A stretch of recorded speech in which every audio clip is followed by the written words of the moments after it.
శిరస్సు లేకుండా అమ్మవారు బిందెడు పసుపు నీళ్లను సమర్పించే అమ్మవారి గురించి మీకు తెలుసా?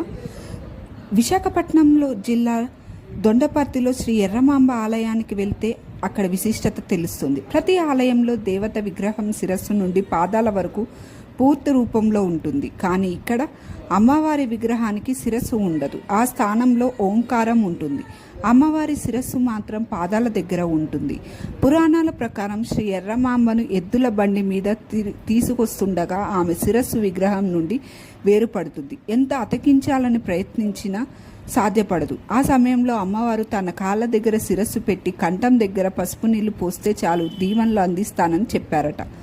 ఆనాటి నుండి ఈనాటి వరకు ప్రతి బుధవారం నాడు 10 గంటల నుండి 12 గంటల వరకు, తిరిగి మధ్యాహ్నం 3 గంటల నుండి సాయంత్రం 5:30 వరకు ఈ కార్యక్రమం నిర్వహిస్తారు.